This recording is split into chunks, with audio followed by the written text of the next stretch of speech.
మీకందరికి చక్రవర్తి ఉండవచ్చు, నాకు నా భర్త గారే చక్రవర్తి. తాళి కట్టినటువంటి భర్త మాట కాదని చెప్పిన రారు. లక్షణం ఒకటన్నా ఉంటే చెప్పు. ఒక లక్షణం అంటే ఎలా ఉంటాయి? లక్షణం కావాలా? పంచుల కంటే పంతుల అనుమతి ఏంటి దాచుకోకూడదు. ఇప్పుడు నేను చెప్తాను. ఎక్కడున్నా ఎక్కడ అత్తగారి మందిరం వారు కూడా మీ అన్నదమ్మలే కదా. అన్నను పట్టుకొని వాడు చేస్తున్నావా?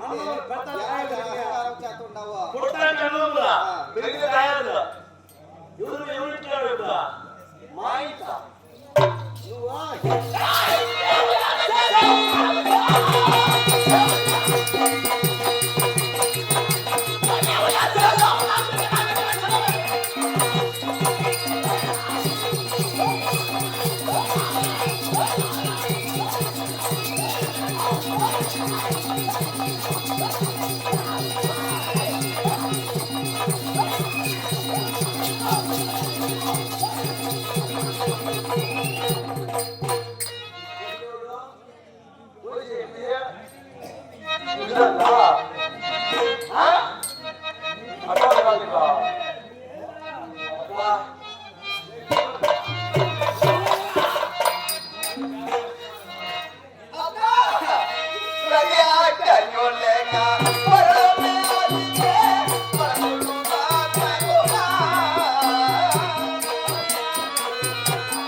భర్త ఆజ్ఞ లేదే భార్య బయట బాగుండదని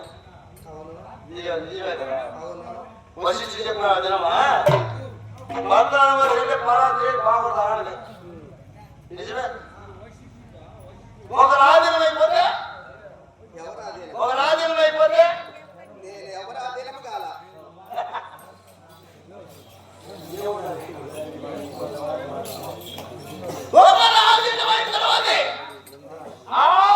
ఒకరికి లోపల ఉండాల్సిందే.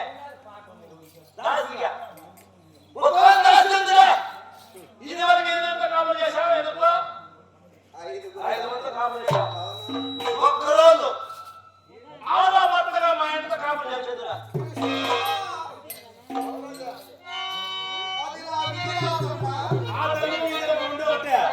తాళి కట్టినటువంటి భర్తలతోనే నేను ధర్మం ప్రకారమే తాళి కట్టినటువంటి భర్తకు తప్ప అన్యులకు కాలు కోరిన చూపినటువంటి ప్రత్యాది పతివర్తే. అలా ఎలా చేస్తారు? ఒక్కరోజు మీరు పూజ చేయమంటారా? నా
మా భార్య దాసి దాసి ఒకరోజు మా ఇంట్లో కాపురమే మా పెళ్ళాలకు దాసి పని చేస్తున్నా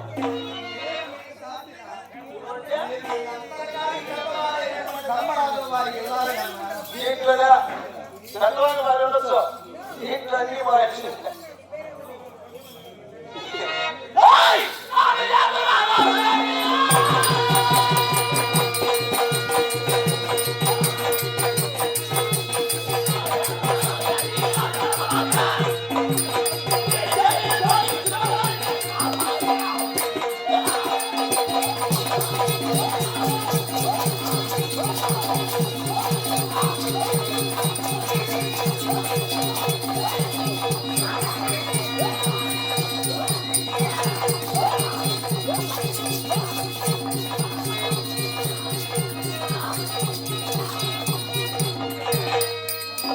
పిచ్చుకుక్కి అన్న కలిసిందా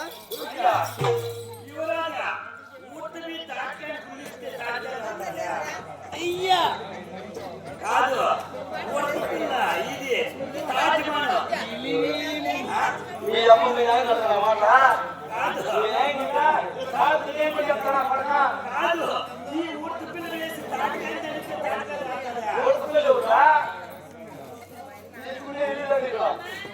అంటే మాట చెప్పాలి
మరి ఒక ఇంటి ముందు పుట్ట మనకు ఒంటరి ఆడ రావచ్చునా రాకూడదు మరి అది ధర్మ హీనమైనటువంటి వస్తువులకు ఏ విధమైన రాజువాసపతి వేరే పురుషుడు నాకు రాకూడదు అటువంటి రాణివాస నెలకొని నన్ను ఏ విధమైన 10 మంది మగవారు ఉండేటువంటి రమ్మంటున్నా రాణివాసం లేదే రాణివాసం లే సోమములో ఎప్పుడో నీ భర్తగా నిన్ను మా 10 దినములు పెట్టున్నాడు నువ్వు రాణివాసం లేదు దాసి వేయవు అయినా నా భర్తలు ఆడిండేది నేను చూడలే అయినా నా భర్తలు నాకు చెప్పలే ఏమని? నీవు నిన్ను దూతమున పడ్డాము